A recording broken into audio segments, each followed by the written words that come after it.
माळा कॉलनीतील जनतेला व भंडारा शहरातील जनतेला माझी विनंती आहे की येणाऱ्या भंडारा नगर परिषद निवडणूकमध्ये आपण उत्कृष्ट जनप्रतिनिधी निवडावा, जेणेकरून तो आपल्या अडचणीकरता धावून येईल। नालायक लोकांना निवडून द्यायची काही गरज नाही। जर तुम्ही नालायक लोकांना निवडून द्याल तर परिस्थिती आपल्याला अशीच मिळेल, परिस्थिती सुधारणार नाही। माळा कॉलनी भंडारा इथे भंडारा नगर परिषदेकडून डांबरीकरणाच्या रस्त्याचे काम पूर्ण करण्यात आलेलं आहे। इथे कोणत्याही प्रकारच्या 80 mm 40 mm गिट्टी न टाकता इथे सरळ हे रस्त्याचे बांधकाम पूर्ण करण्यात आलेलं आहे।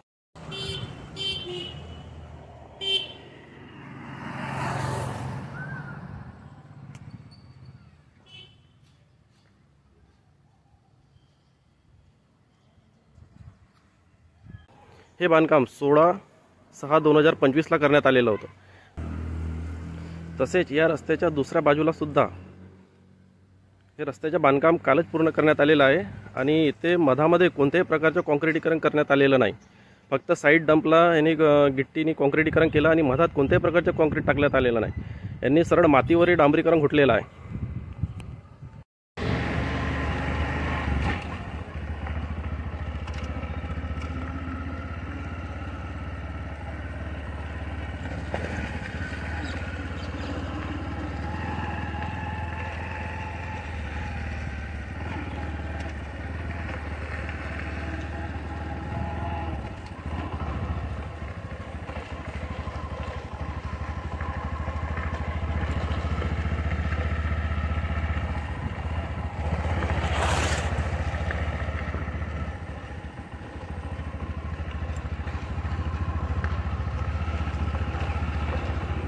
हे भंडारा नगर परिषदकडून हे उत्कृष्ट काम करण्यात येत आहे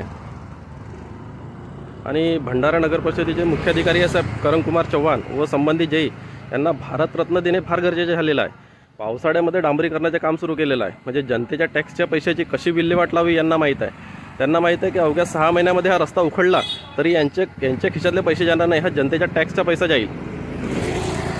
आणि या संदर्भात इथले माजी नगरसेवक जयश्री बोरकर यांच्याशी चर्चा केली असता त्यांनी पण माझ्या अडचणीकडे दुर्लक्ष केलेलं आहे आणि जनतेच्या अडचणीकडे दुर्लक्ष केलेलं आहे।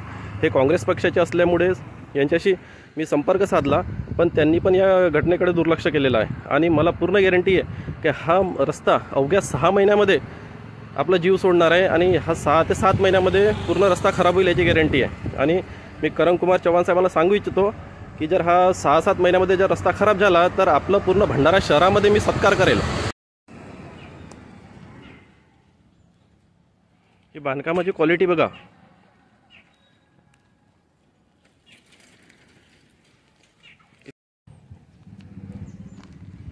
हे बघा, हे डांबर चिपकतो का इथे मातीवर, हे बघा कसं निघत आहे। अशी क्वालिटी आहे इथे बांधकामाची। आता हे असं निघत आहे ना, पावसाळ्यात हा रस्ता टिकेल का?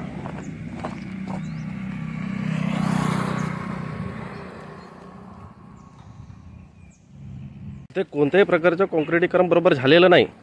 ते मातीवर आहे, इथे माती बघा, मातीवर आहे आणि याच्यावर हे डांबरीकरणाचे काम करत आहेत। हे बघा, हे माती आहे ही आणि याच्यावर हे डांबर टाकून रोड तयार करत आहेत। म्हणजे हा डांबरीकरण रोड किती दिवस टिकणार?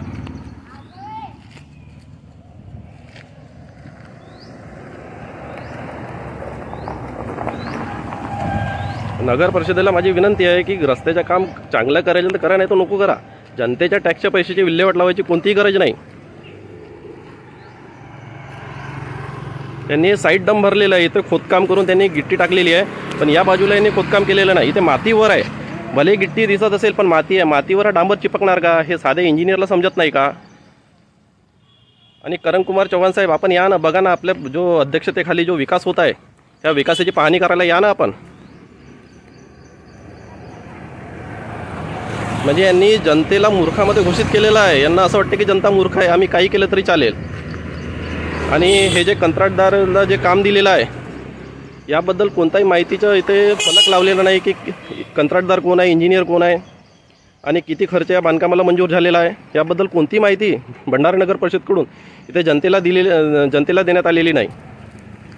आणि मी संबंधित व्यक्तींना विचारलं असता हे काम आर्या कन्स्ट्रक्शन तिरोडाला आहे असं त्यांनी सांगितलं, पण याची काही गॅरंटी नाही की कोणाला काम देण्यात आलेलं आहे। म्हणजे हे सर्व कंत्राटदार, जेई, नगर परिषद CEO यांच्या सर्व संगनमताने काम होत आहे आणि त्यावर हे जे आम्ही निवडून दिलेले आमदार साहेब, खासदार साहेब हे पण एकही शब्द बोलायला तयार नाही. आणि आपण त्यांच्याकडे कंप्लेंट केली असता, आमदार साहेब नरेंद्र भुंडेकर व खासदार साहेब प्रशांत पडोडेजी यांच्याकडे आपण कंप्लेंट पण केली तरी याच्यावर काही निवारण निघणार नाही.